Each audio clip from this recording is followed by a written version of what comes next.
Good morning. Good morning. How the devil are you doing? I'm trying the background music again. Those of you that have been with the show since the beginning will know that I used to start the show with that sort of thing, but the music used to play, it used to go mental. Doesn't seem to be doing that right now, so we can go back to doing that. So good morning, everyone. How the devil are you doing? I do want to give you a quick reminder that I won't be here tomorrow or Thursday. First thing tomorrow morning, I'm off to the Netherlands. Yeah. Top secret mission. I'm going to say good morning to Ken Hatcher, who has just joined us. Mark Whiting is here as well. Gary Muirhead is here as well. The gang is, well, not all the gang is here, but yeah, a lot of the gang are here, which is good to see. Speaking of the gang, Dan Cullen's just popped his head round the door. Morning, Dan. Very quickly, you may recall that I took a day off a couple of weeks back to go and meet up with my mate Patrick Williamson, the former NFDC convention chairman. The video of that get-together is now live over on YouTube if you fancy watching that.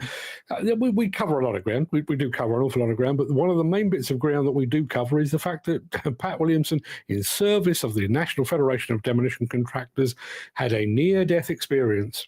He really did. Nearly drowned. I arrived at an NFDC convention in Killarney. I don't know what year it would have been. It was during Dave Darcy's presidency, and walked through the door, and there's Pat Williamson, suited, booted, looking like the convention chairman, like he always did. And I said, "Morning, Pat, how are you doing?" And he said, "Well, I nearly died." And that was how the conversation started. If you want to listen to that, you can go and see it over on YouTube. It's also on demolitionnews.com. Jim Turner's just pitched up as well. Morning, Jim. Hope you're fitting well, my friend. Lots and lots to get through this morning. Including I've not seen Mick in the chat yet, but you may recall that yesterday I was bemoaning the number of deaths in demolition and construction, and Mick said it's about time we had a more cheery morning monologue. Well, today we've got one of those. A bit more upbeat today. Sorry I was late, just rolling over a bit of vintage plant on Marketplace. What was it, Jim? What was it? How itchy was your wallet? That's what we'd like to know. As I say, loads to get through. Don't forget, no show tomorrow, no show Thursday. But it is time to get this one underway. So shall we do that? I'm going to roll the intro and post the question of the day and get this show on the road.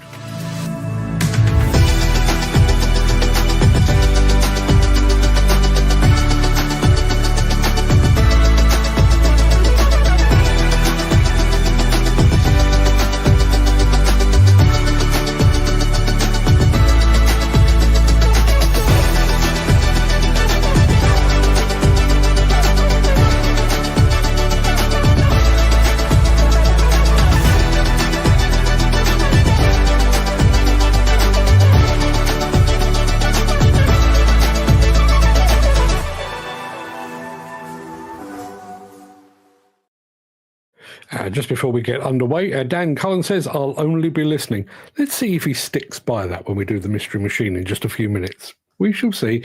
It is Tuesday, the 3rd of December. Welcome to the Breakfast Show. I am your host, Mark Anthony, the Walrus of Demolition. In today's show, Shantway shines at Balmer, China. How Liebherr backs up its mining equipment. Wacker Neuson cements its position as a leader in the concrete sector. And Lugong gets smart with its electric equipment. Plus, as I've already alluded to, in my morning monologue today, I'll be looking at the lives saved by the demolition and construction industry. Yes, you heard that right. The lives saved. Stick around for that. But before we get to all that, we do have the small matter of today's Mystery Machine. We've already had a few answers on, well, at least one answer actually on our Mystery Machine, two answers now on our question of the day. I'll come back to that in just a moment, but I do need to show you today's Mystery Machine right after this.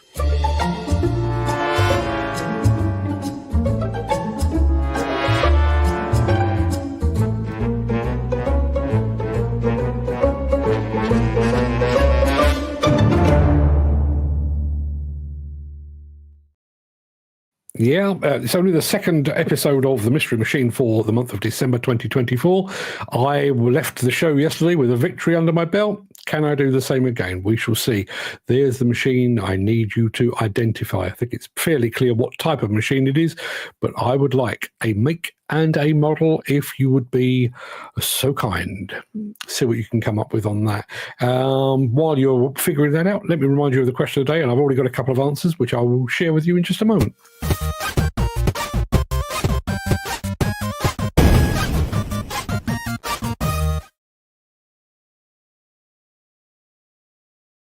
Yeah, our question of the day is quite simply, what is your favourite snack? Just to be clear, imagine you find yourself between meals. This might be mid-morning, mid-afternoon, or even in the evening, and you fancy something small to eat. Are you reaching for something savoury like a packet of crisps, or are you opting for something sweet like chocolate or a biscuit or three? Pre-diabetes, I was definitely 100% in the chocolate camp, but I live with somebody who was probably a camp commandant in a previous life, so that is another avenue of pleasure that is now closed to me. But what about you? Let us know in the chat what you reach for when you feel a bit snacky. Ken Hatcher goes for the Rocky Bar. I used to like me a Rocky Bar when such things were allowed. Jim Turner, going back to his drooling over the plant marketplace. Cat R2, nice machine, but petrol, TVO, and I'm a diesel fella. Hey ho. Probably just as well means you've kept the money in your pocket. Gary Muirhead, crisps. That's my downfall. Could munch on them all day. Yeah, do you know my wife's best friend and boss? I won't bore you. Best friend and boss is an absolute crisp fiend, to the point where apparently Iceland were doing an advent calendar with, rather than opening up a little window and you get a bar of chocolate or a little piece of chocolate, they were crisps. We went to 3 different Icelands to try and get her one of those. Failed. They'd sold out apparently, but yeah, crisps. I can understand that. Now, going back to the mystery machine, what have we got? What have we got here? Gary Muirhead reckons it could be a JCB JS220 LC. It's not one of those. Jim Turner also going for the JCB, but he's going for the 1CX. Not one of those. And it's not a JS220 LC. I'll tell you now, it is not a JCB of any kind. Ken Hatcher is going for a Devellon 140 LC. It's not one of those. I'm going to say good morning to Footy as well. Good morning, my friend. I don't even want to ask about what your current employment situation is like. But while we're all here and all being friends together, there's a bit more of the machine that you need to identify. Looking for a make and a model, I can tell you it is categorically not a JCB. And Footy says, sitting at home in bed, not doing a lot, looking for jobs. I wasn't going to ask, but he told us anyway. Footy, good luck with the job hunt. We'll be back in just a moment with something a bit special from China, actually.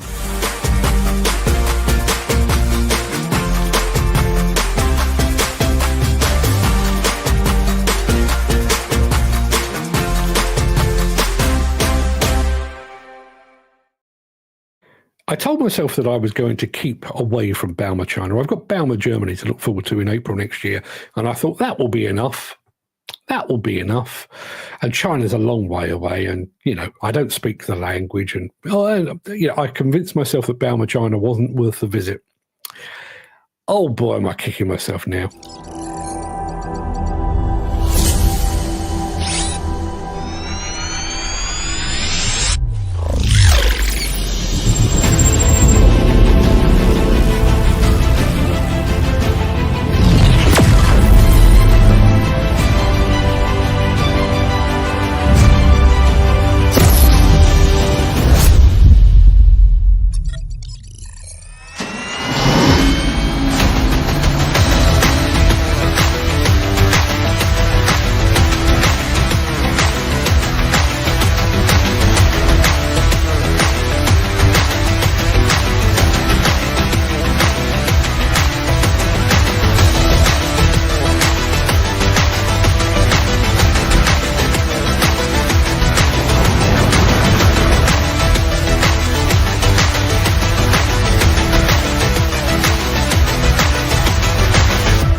Gary Muirhead says, don't like these cartoon videos, would like to see the real thing in action. I'll come back to that in just a moment, but just to let you know, you're not the only one thinking that. Jim Turner says, I'm with Gary. It's like we're watching someone play a plant simulator game. And I have to say, I brought it to you basically because it shows off just the sheer breadth of the Shantway product range, which I think is worth seeing. We'll come back to some of Ken Hatcher's comments in just a moment. But I have to admit, those sort of videos do make me suspicious. On a number of occasions now, I've been shown, here is our prototype, or the advanced prototype hydrogen machine. Can we have a go? No. Can we see it move? No. Does it go? Well, yes. Can we see it? No. It makes me wonder. China's a long way away. Wonder if all of those things actually exist. Ken Hatcher says there's a new Chinese company every week. It does seem to be. And he also says China is knocking excavators and cars out for fun. Look out, world, he says. A warning for us all. Footy says, sometimes this industry is a joke. The way you get offloaded on jobs, get told you're not needed anymore in the middle of a job. Industry is a joke sometimes. I agree, but today I'm in a more upbeat mood because I was told to be. Even though the person that told me to be in a more upbeat mood isn't actually here yet. He may pop along a bit later on. Now, going back to our mystery machine, we've had a fantastic bit of, what do they call it, predictive text. First answer that came through was from Gary Muirhead, who reckons that our excavator could be a Janus H36R. And I was sat here thinking, a Janus, and then he corrected it to a Hanix H36R. And if I look at my keyboard, I can tell you that the H and the J are very, very close together, and the X and the C are close together. I wish you could still see lots of Hanix machines because I would start to call them Januses, but they're not so common anymore. And Ken Hatter is also going for a Hanix. He's going for the 27. Gary Muirhead also going for the Hanix H55DR. I'll tell you now, it's not a Hanix or a Janus, nor is it an XCMG. Gary going for the XCMG XE35U. It is none of those things. Here's a bit more to be going on with. There you are. There's some back end for you. Jim Turner says, anyone that fobs me off gets told they're wrong and get a chance to right their mistake. If it happens again, they get binned off, left by the wayside. I don't accept nonsense from anyone. You chose a terrible industry to work in that case, Jim. But yes, well said, sir. Well said indeed.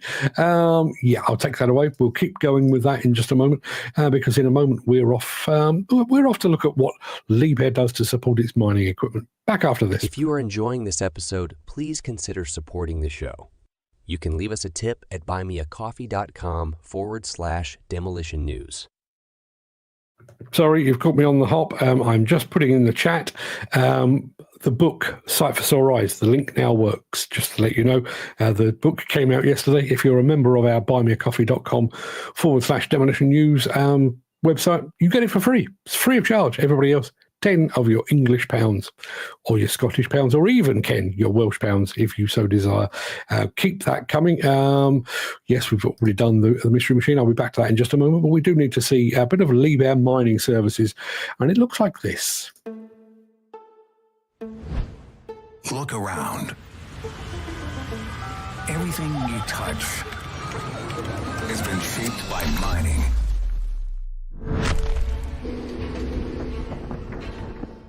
Mining is the foundation that fuels modern life and powers our future. To extract these vital resources, we rely on extraordinary machines. These aren't tools, they're the engines of progress. And yet, these machines need humans as much as we need them. It takes skill, care, and attention to ensure they serve us to their fullest potential. We know that maintaining these powerful machines requires more than support. It requires a partnership that makes the most of their potential. A partnership that combines your business needs with our technical expertise. And our team goes beyond expertise. They're passionate people, who have a deep understanding of the intricacies of labor engineering and are committed to delivering the innovation you need. All throughout your machine's life, from routine maintenance to complex solutions, we're driven by a promise to work with you through every challenge. When you choose Lieber, you're investing in more than a mining machine. You're gaining a partner who's dedicated to your success, who understands your challenges and works relentlessly by your side, because we're stronger together. Lieber Mining Service, your partner in service excellence.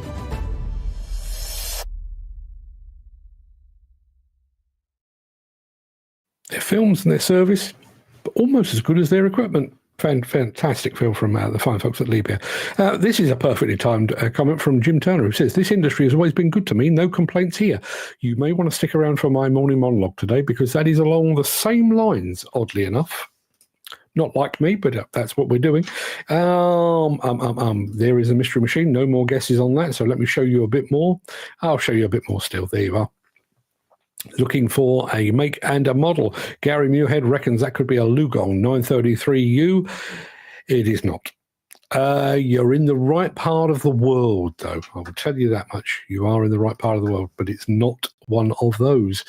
What have we got next? Oh, I know what we've got next. Yeah, concrete. We don't do a lot of concrete stuff, but I thought this is a project, and the fact that it's Wacker Neuson was worth showing.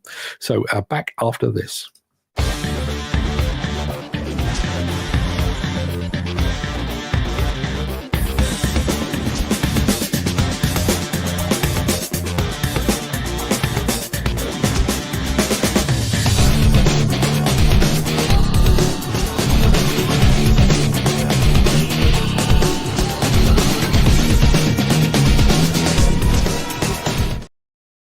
Yeah, I said that Gary was in the right part of the world with his guess of a Lugong 933U, which sparked Dan Cullen to say it could be a Sani. It's not.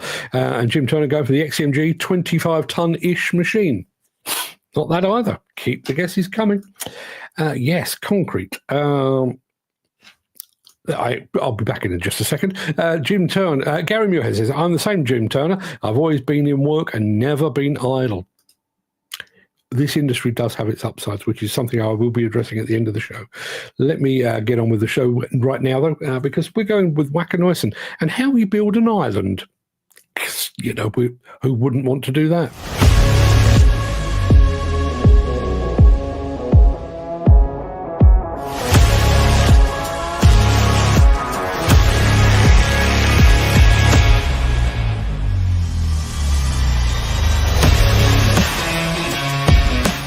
We're now standing on a job site of TM Edison in the harbor of Vlissingen in the southwest part of the Netherlands. We're building here 23 caissons for the Princess Elizabeth Island. One caisson measures 58 meter by 28 meter and 22 meter in height. It's the first time in the history of mankind we're making this kind of island. We're pouring concrete 24/7. So we need a supplier who is capable of delivering good vibrators. So that's why we choose for Wacker Neuson. For the base slab, we need to pour 1,500 cubic meters in one day. For that, we're using the battery-powered vibrators.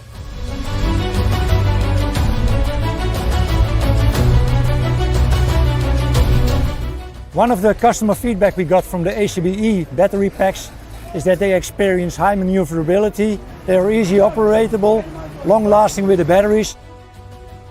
It's really nice to don't struggle with all the cables, and the guys can just pick up the battery pack and start working without thinking about the power supply of the vibrators.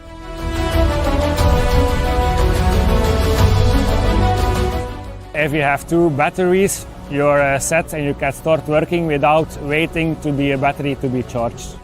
They are easy to change. One push of the button will be reactivated for another session of compacting.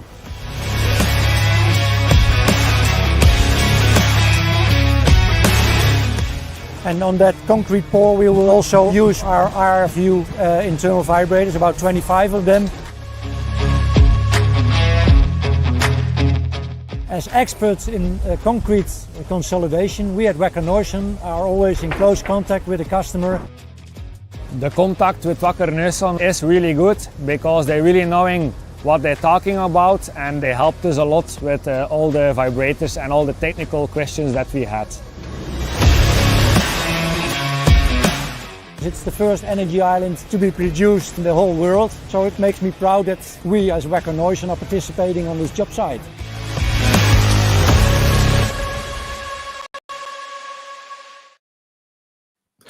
It's an obvious joke, and I'm glad that Jim made it, but I do wonder what YouTube is going to make of this video when it goes out, because there's a lot of talk there about battery-powered vibrators. Yeah, I can see us getting banned for that. It wouldn't be the first time. I'm going to go back to the mystery machine because we've had another guest. Gary Muirhead reckons it could be a Sany SY500H. I just want to check something. Yes, I can show you a bit more. There we are. And there is a bit more. I can tell you it is not a Sany SY500H. It is not. Keep the guesses coming. What have we got? I think we've got one more film. So could I emerge victorious 2 days on the trot? I'd be very surprised if I do, but stranger things have happened. We'll be back. We've already been to China with Shantway earlier. We're going back to China in just a moment with Lugong after this. Since the finance bill came into effect in April, the construction industry has seen a surge of fuel thefts. The rising cost of living has placed an additional risk of theft by employees and contractors, as well as opportunistic thieves. By using diesel dye and placing warnings of its use, you are sending a clear message that this is your fuel.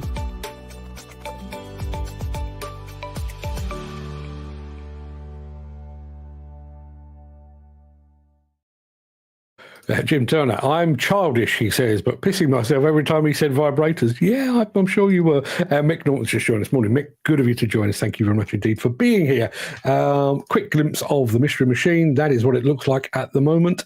I can show you one little bit more. Hang on a minute. There we are. Can I? But just talk amongst yourselves. That's what we're looking at now. There is a bit more. I'm not sure if that helps, but see what you can come up with on that. And so we've just been joined on Instagram by somebody called Mark the Shark, which is a fantastic name. Good morning to Mark the Shark. Yes, I promise you some Lugong, and Lugong you shall jolly well have. They've been doing a lot of talking about their electric machines of late, and they're doing more right now.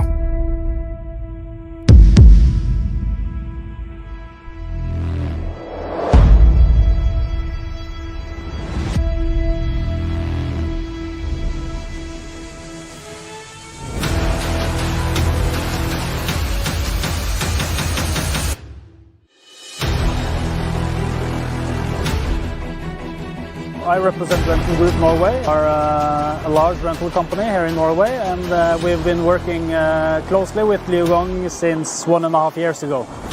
Maybe the most important for us is that Lugong has come a long way in the R&D department. They have products that are very well developed, and they are designed as electric machines from the start, so you get a lot of benefits. Al ser eléctrico tiene algunas ventajas que hacen que la máquina sea más rápida, fácil de manejar, muy sensible, rápida y potente. En el fondo tienen un gran ahorro de combustible, un gran ahorro de mantenimiento. A mí me aligeró mucho el trabajo. Estos 4 días que yo la usé me aligeró mucho. Me doy cuenta que va a ser más ligero para cargar. Es dócil para trabajar, tiene mucha fuerza. We were asked to trial a green electric loader. We said, yeah, we're all about aiming for that net zero target, we'll give it a go. And the outcome was very impressive.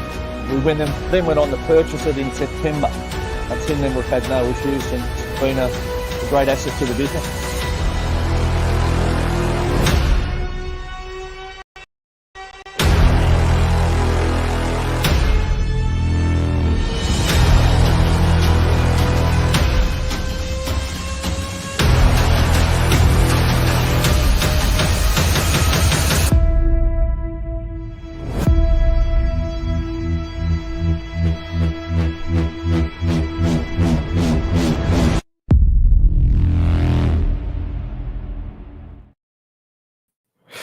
There you are, Lugong, doing all things electric. I don't know quite how this has happened, but apparently I have now got 2 victories on the trot in the Mystery Machine. I can tell you the Mystery Machine is that. It is a Shantway SE980 LCW is what that is. So where's my my pen where I write my initials and I give myself 3 points. I have given myself a 6-point lead. With Dan Cullen currently enjoying his breaks a little bit later in the day, I could actually win a month. You never know. So commiserations to everybody that didn't win it today, but it's just the way the cookie crumbles.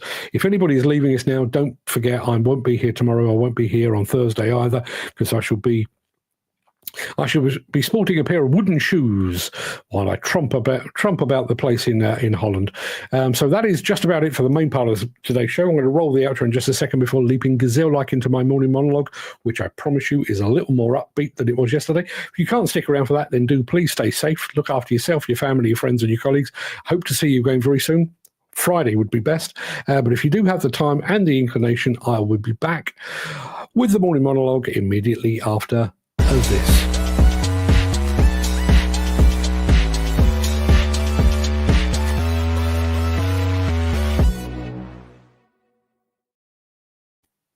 In yesterday's morning monologue, I spoke at length about the tragic loss of life in the demolition and construction industry through site accidents, suicides, and long-term exposure to asbestos and other toxins. I stand by every word I said because those issues demand our attention, our reflection, and our action. But today, I want to shift the focus. I want to redress the balance. Rather than dwelling on the lives lost, I want to celebrate the lives saved by this same industry. Yes, saved. Because the demolition and construction sectors do more than tear down buildings or put them up. They build lives, create second chances, and provide opportunities where once there were none. Let's start with the young person who struggled at school. Maybe it was a learning difficulty, a chaotic home life, or a teaching environment that didn't cater to their needs. Whatever the reason, they left the education system with few or no formal qualifications. In many industries, that would have been the end of the road, but not in demolition or construction. These industries welcome people who work hard, think on their feet, and learn by doing. They offer apprenticeships, mentorships, and career paths where formal qualifications are not the only currency. That young person who might have once felt like a failure can find themselves thriving on a work site. Perhaps they start as a general labourer. They learn to operate machines, gain safety certifications, and work their way up to a supervisory role. They're not just earning a paycheck, they're earning respect, purpose, and a pride in their abilities. Think about the ex-armed forces personnel. Transitioning from military to civilian life is notoriously difficult. Many struggle to find their footing after years of structure, discipline, and camaraderie. But demolition and construction have long been a lifeline for these individuals. The skills they honed in the military, teamwork, precision, discipline, are highly valued on a job site. These industries understand the unique challenges faced by veterans and provide a bridge back into civilian life. For many ex-service members, this work offers a sense of belonging and purpose they feared they'd lost forever. Then there's the ex-offenders, people who have made mistakes and paid the price but now want to rebuild their lives. Sadly, too many doors remain closed to them when they try to re-enter society. But demolition and construction, once again, are different. These industries have long been champions of second chances. They don't ask, what did you do? They ask, what can you do? A job in this sector can be the turning point for someone who might otherwise have fallen back into old habits. It can mean stability, self-respect, and a chance to contribute positively to the community. Now let's talk about migrant workers, people who leave their homes and countries in search of better opportunities for themselves and their families. When they arrive, they often face language barriers, cultural differences, and a lack of recognition for their qualifications or experience. Yet demolition and construction have long been industries where hard work speaks louder than loud words. These sectors provide migrant workers with a chance to earn a living, gain new skills and build a better future. They become part of the workforce that literally builds our towns and cities. And in doing so, they become a part of the community. But it's not just about those individuals. It's about the ripple effect. When the demolition and construction sectors give someone a chance, they're not just transforming that person's life. They're supporting their families, inspiring communities, and breaking cycles of poverty or disadvantage. That young person who found their calling on a construction site, they're now a role model for their younger siblings. The ex-armed forces personnel who found stability in the industry, they're now a rock for their family. The ex-offender who turned their life around, they're now a mentor for others trying to do the same. The migrant worker who got their first break on a job site, they're now sending their children to school with the hope of a brighter future. And it doesn't stop there. During yesterday's monologue, I talked about the lives lost to suicide within the sector. But it's important that we don't overlook the positive effect this industry can have on mental health. Working in demolition and construction is not without its stresses, but it also offers something that's increasingly rare in today's world: tangible results. At the end of the day, a worker can look at a cleared site, a new foundation, or a completed structure and say, I did that. That sense of accomplishment, of building something real and lasting, is invaluable. For many, it's a source of pride and a boost to self-esteem. And then there's the camaraderie. Job sites are more than places of work, they're communities. They're places where people form bonds, share laughter, and support each other through tough times. For many workers, their colleagues become like a second family. That sense of belonging, of stability, can be a lifeline, especially for those who might otherwise feel isolated or adrift. Yes, there's still work to be done. The demolition and construction industries are not perfect, and the challenges I highlighted yesterday remain very real. But it's important to acknowledge the good alongside the bad. It's important to celebrate the lives saved, the futures built, and the opportunities created. So today, just out of, to ring the changes, I'd like to say thank you. Thank you to every foreman who saw potential in someone that others had overlooked. Thank you to every company that gave someone their first break or their second chance.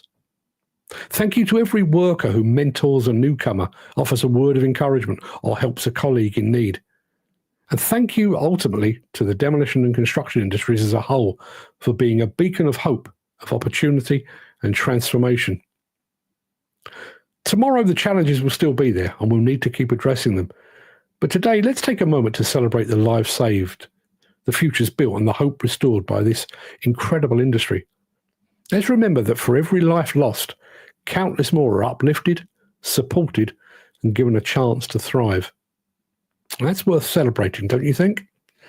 Just as a very small aside to that, I should probably count myself among the many that have been saved by my association with the demolition sector. Yes, I do sit on the periphery, and yes, there are a number of people that have tried and thankfully failed to have me cancelled by this industry. But when the world went bonkers when COVID arrived, it was my association with demolition that allowed me to make a career shift. It was my association with demolition that spawned this show. And it was that association that saved my sanity, put food on the family table, and basically gave me the best job I've ever had. With hindsight, I probably should have done this episode on Thanksgiving. But yeah, easy and very tempting to get caught up in all of the negativity. But this industry does. It gives what was the expression I used? It's give people their first chance and their first where was it? I can't even find it now. I remember I was quite pleased with it when I wrote it, but now I can't remember what I said. I also like that one as well.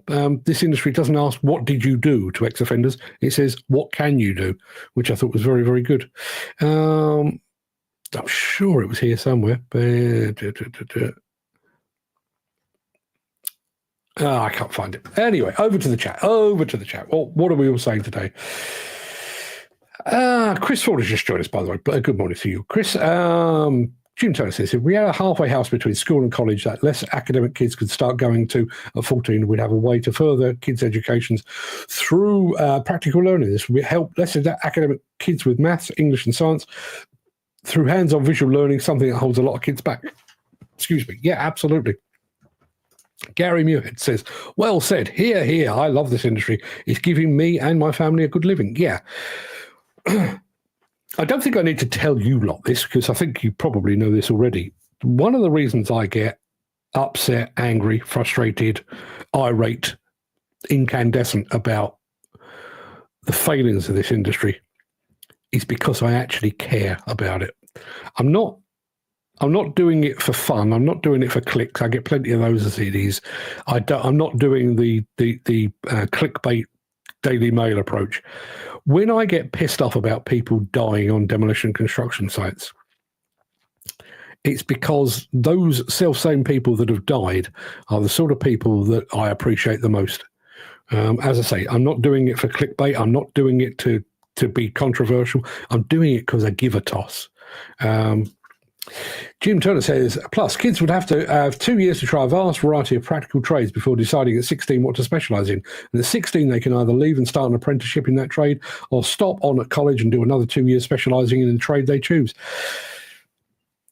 Were this a magic wand, I would put Jim Turner in charge of all of this. Mick Norton says, talking of celebrating lives saved in construction, what recognition did the tower crane operator who stayed at the controls earlier this year as a fierce fire blazed around the building? He stayed and plucked his mate from danger in a man cage. I do remember he got some sort of recognition in the not the immediate aftermath, but I think not long after. But yeah, you'd have thought he'd have. I mean, bearing in mind that we give out awards for the best method statement or I don't know, the best traffic marshal, which, and I realise all of these things serve their purpose, but, this is a guy that saved someone's life. Should we not have created just an award, even if it was just a one-off, created an award especially for that guy? Would that not have been a good idea? Jim Turner says, you're in the right job when you know that if you suddenly become minted, you'd still be doing the same thing. By my own projects. On that basis, it's shed a little light into my weekend last weekend. On Friday night, I met up with a bunch of friends, mainly friends of my wife, but known them for 30 odd years.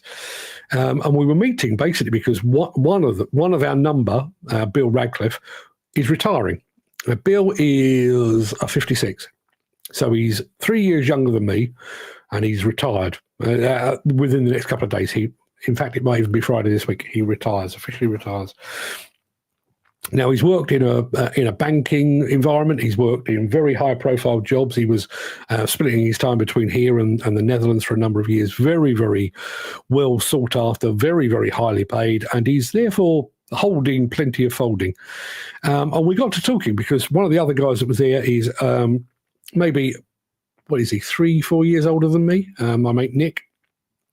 Nick retires in March.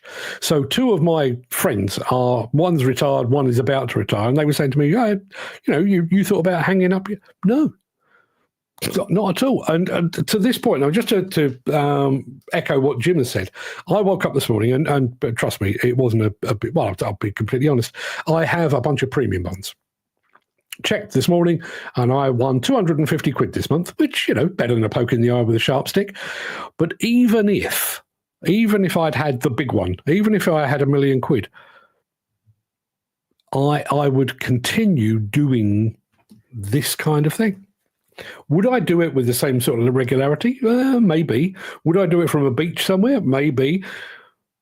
But writing is my thing. It's what I do it as. I write a lot of stuff that never ever gets published just because there's something in my head that I want to get down on paper.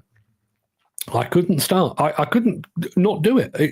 Even if I was looking at 7 figures in my bank account, I'd still be inclined to reach for the keyboard and write something down. Jim Turner says, "Sudden award, Mark. Start a GoFundMe page.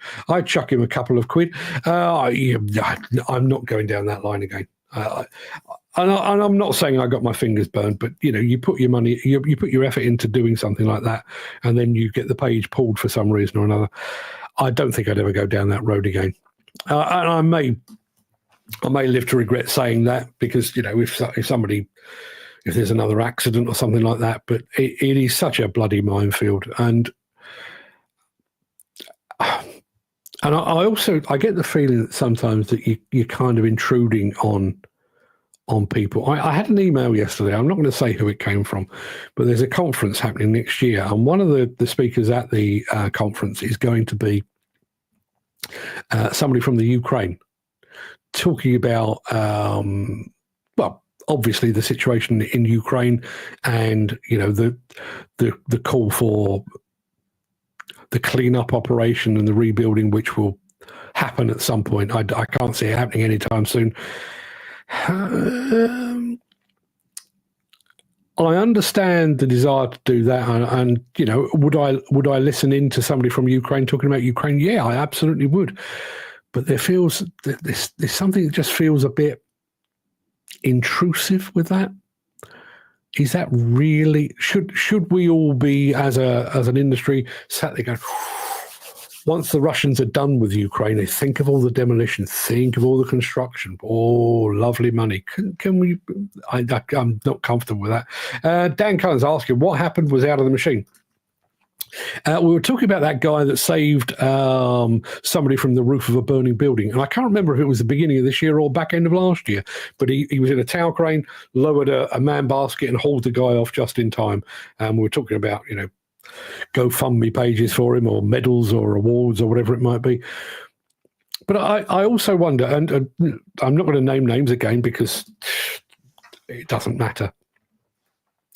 But the NFDC once, they used to do, back in the day, they used to have an award called the Man of the Year.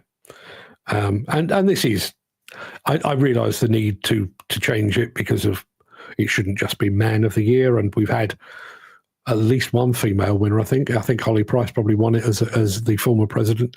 But they gave the award once to the man that had overseen the construction of a few roads leading into the NFDC's Demo Expo exhibition. They've renamed the award now to Contribution to Demolition.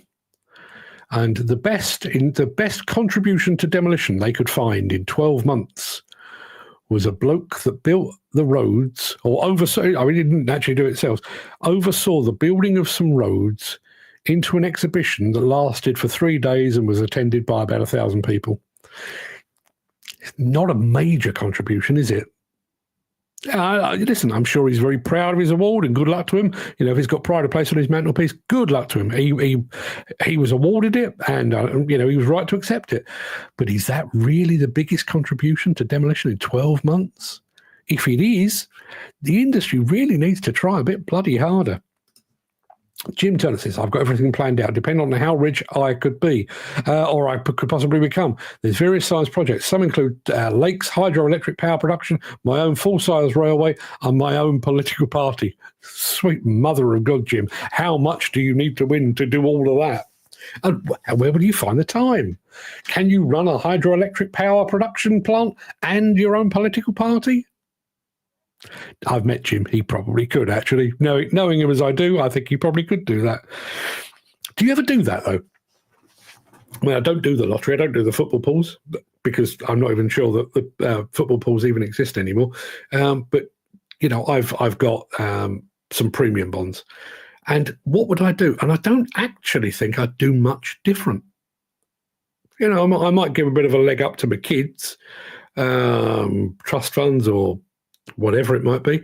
But excuse me, I don't particularly want a new car or anything fancy. I can't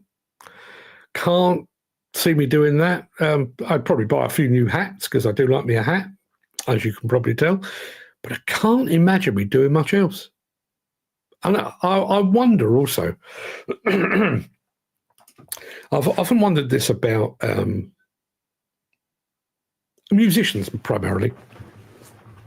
When you're the angry young man, excuse me, of punk rock, and you're railing against the system, and then you find yourself a multimillionaire. It must be quite hard to rail against the system when the system has given you loads and loads of cash.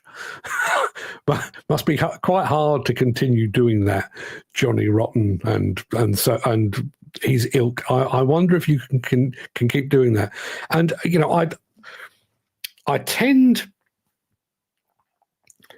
to look at this industry.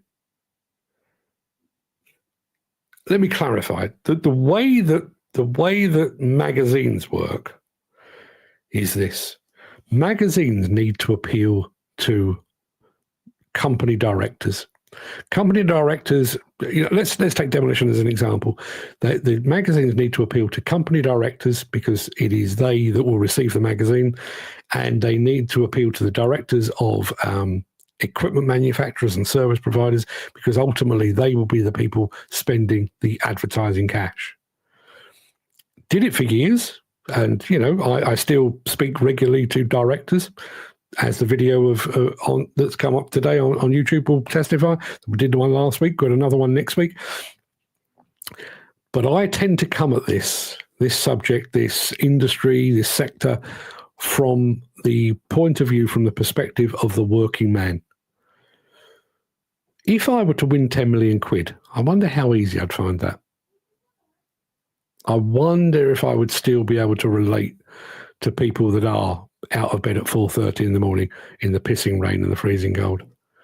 And I also wonder what their reaction would be. I'm not the sort of person that would win 10 million quid and broadcast it across social media. But, if word got out, you imagine, the poor working man, how downtrodden he is. How could I say that with a straight face, knowing that I've got 10 million quid in the bank? Be hard. Mick Norton says, Jim should cozy up to Elon Musk. He's about to give the Reform Party $100 million.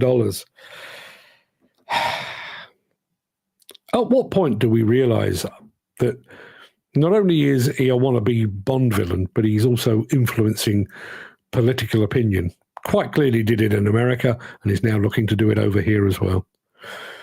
Where do we draw the line on that?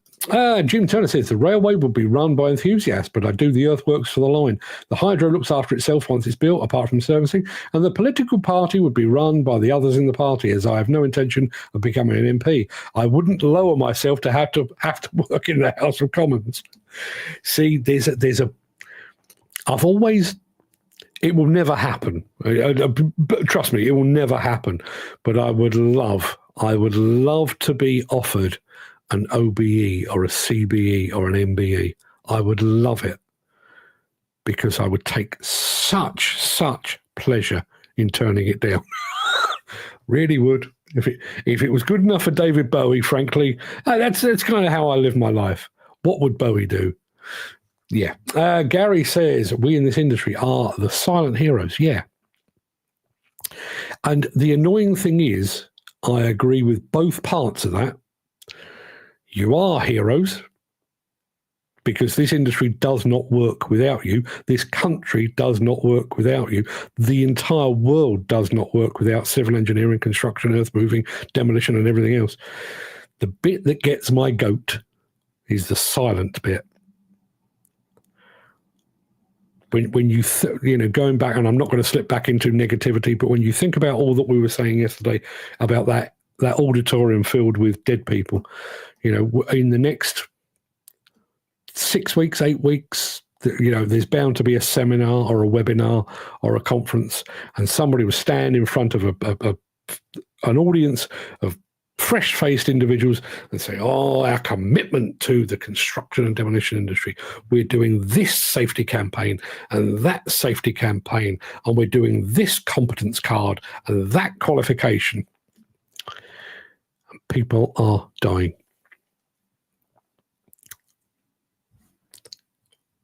When do we get our chance? I say our, I'm lumping myself in with you guys.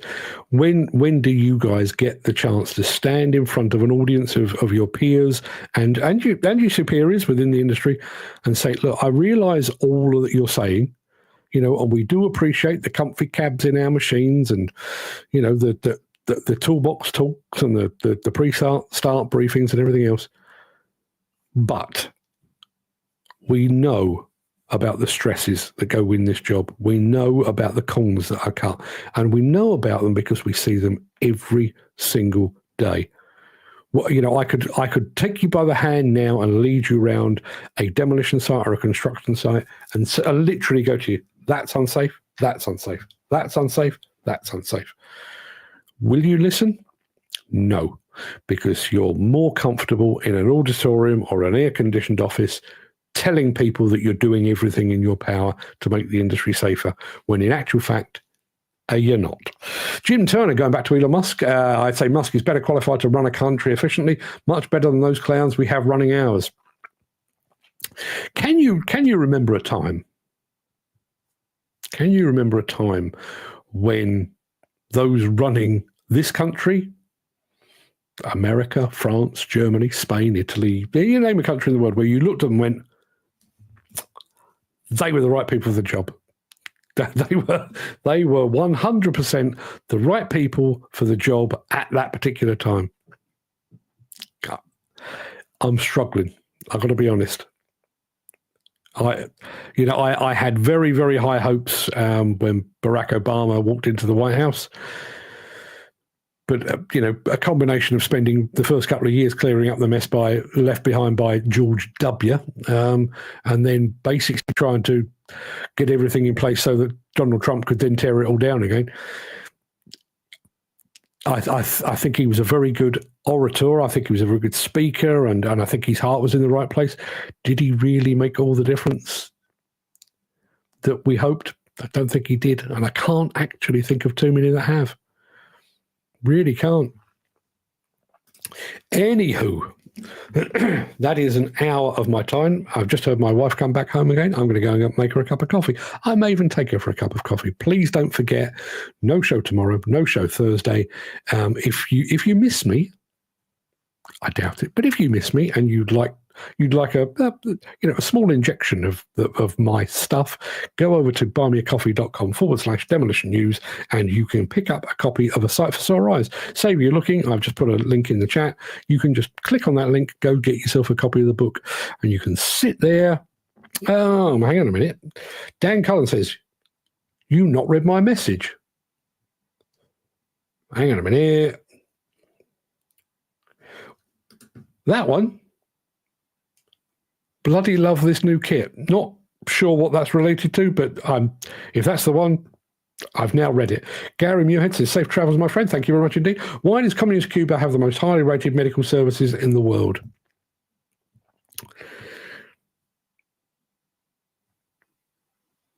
I don't know. I'll leave you to ponder that. That's not a question I expected to be answering at 10:57 this morning. Chris Ford says, try to see you Friday. I'll be unavoidable, Chris, because I'll be doing this.